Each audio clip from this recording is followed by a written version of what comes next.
Haleluya, puji Tuhan. Selamat pagi Bapak Ibu, saudara-saudara yang dikasihi Tuhan. Kembali kita akan mendengarkan firman Tuhan pada pagi hari ini. Dan saya berikan satu judul, Allah turut bekerja. Roma 8 ayat 28, kita tahu sekarang bahwa Allah turut bekerja dalam segala sesuatu untuk mendatangkan kebaikan bagi mereka yang mengasihi Dia, yaitu bagi mereka yang terpanggil sesuai dengan rencana Allah. Pagi hari ini kita akan belajar dua hal dari ayat ini, Roma 8 ayat 28 ini. Yang pertama, hal pertama yang bisa kita pelajari dari Roma 8 ayat 28 ini adalah Allah bekerja bersama-sama.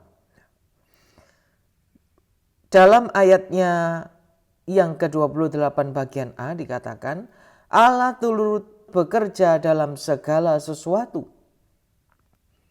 Dalam terjemahan aslinya dikatakan, Allah turut bekerja bersama-sama dalam segala sesuatu. Hal pertama yang perlu kita ingat dan kita percayai adalah Allah turut bekerja bersama-sama dalam apapun masalah yang kita hadapi. Seringkali saat kita mendapat satu masalah, mengalami satu pencobaan, seringkali kita merasa bahwa Tuhan meninggalkan kita. Seringkali kita merasa bahwa kita harus melakukannya sendirian. Kita menghadapi masalah tersebut sendirian. Seringkali kita juga merasa bahwa Tuhan tidak menjawab doa dan permohonan kita.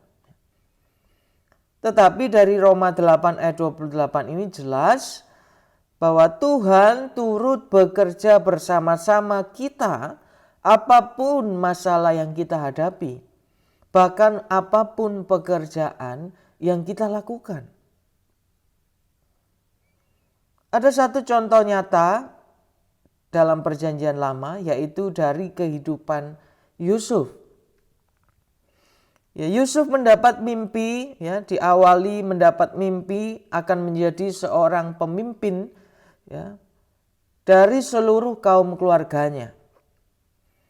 Namun saudara-saudaranya malah melakukan yang jahat kepada Yusuf. Bukan hanya sampai di situ yang dialami Yusuf. Ia harus menerima fitnahan dan harus berakhir dalam penjara. Lalu di penjara Yusuf mendapat sedikit harapan dari juru minuman raja yang ia tolong, yang ia artikan mimpinya. Tetapi lagi-lagi Yusuf dilupakan dan harus menunggu beberapa tahun lagi. Total sekitar 13 tahun lamanya Yusuf harus menderita berbagai banyak hal. Tetapi ini respon dari Yusuf setelah ia melewati masa-masa penderitaannya. Dalam Kejadian 50 ayat 19 sampai 20, ini perkataan Yusuf kepada saudara-saudaranya, janganlah takut sebab aku inikah pengganti Allah. Memang kamu telah mereka-rekakan yang jahat terhadap aku, tetapi Allah telah mereka-rekakannya untuk kebaikan.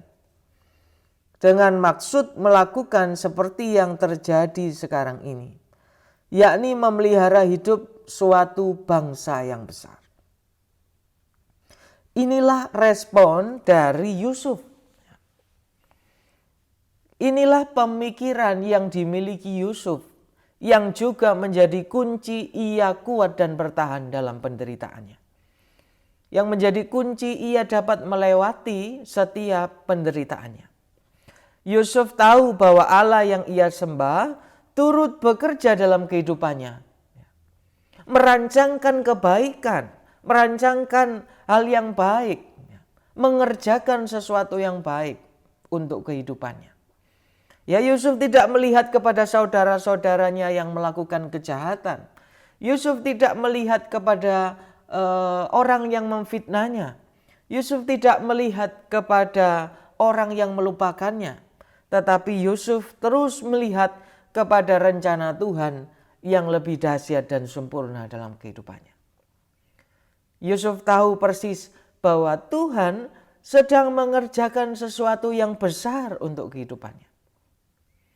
Jadi ini hal pertama yang harus kita miliki, yang harus kita percayai, bahwa Tuhan akan terus mengerjakan bersama-sama.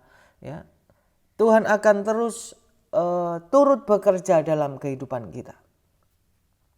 Yang kedua, yang dapat kita pelajari dari Roma 8 ayat ke-28 ini adalah Allah turut bekerja mendatangkan kebaikan, mendatangkan kebajikan. Kita harus menyadari bahwa ada pribadi yang sejak semula berusaha untuk menghancurkan kehidupan orang yang percaya, yaitu adalah iblis. Ya, iblis bisa memakai berbagai macam hal, ya, orang di sekitar kita, melalui sakit penyakit, melalui makanan, melalui kondisi dan sebagainya. Ya.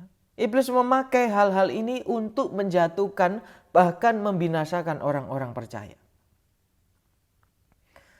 Bagi Paulus, ya, menurut Paulus dalam Roma 8 ayat 35b, ia menuliskan beberapa hal yang sering dipakai iblis untuk menjatuhkan iman orang percaya.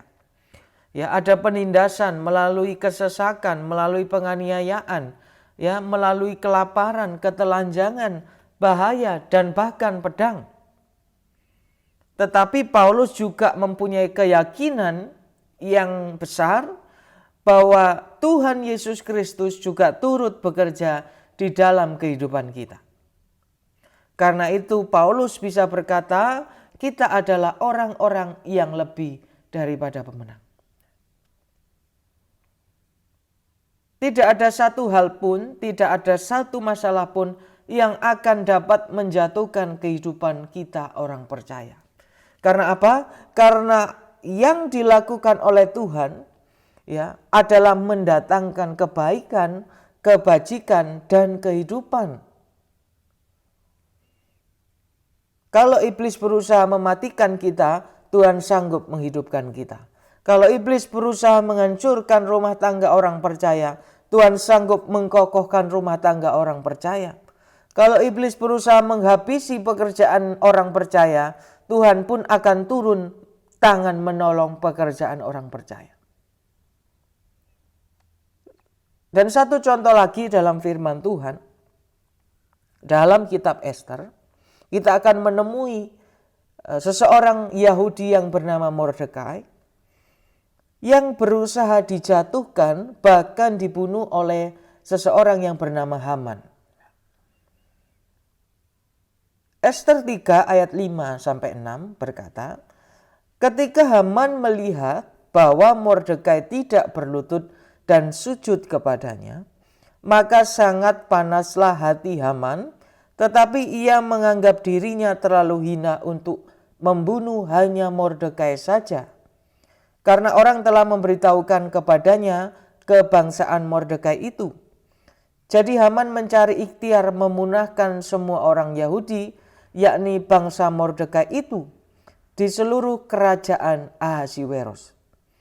Ya, dikatakan bukan hanya untuk membunuh Mordekai, tetapi Haman juga berusaha untuk membunuh semua orang Yahudi, yaitu bangsa dari Mordekai. Tetapi kita tahu bersama bahwa semua orang Yahudi bersatu hati, ya, bersama Mordekai berpuasa kepada Allah Israel, yang pada waktu itu puasa adalah wujud dari merendahkan diri dan mencari pertolongan. Dan Tuhan bekerja dan membalikkan rencana jahat Haman,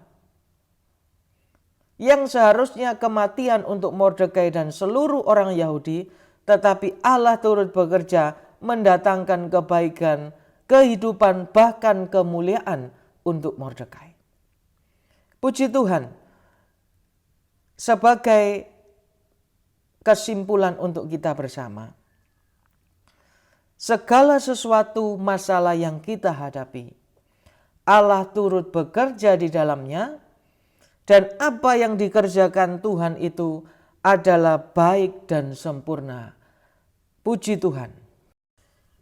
Mari kita satu dalam doa. Bapa kami dalam kerajaan surga, kami mengucap syukur Tuhan terus menolong kehidupan kami. Janji Tuhan terus menghidupkan kami. Tuhan terus memberkati seluruh sidang jemaat-Mu, memberkati gereja-Mu, dan Tuhan memberkati sepanjang hari ini. Di dalam nama Tuhan Yesus kami sudah berdoa. Haleluya. Amin.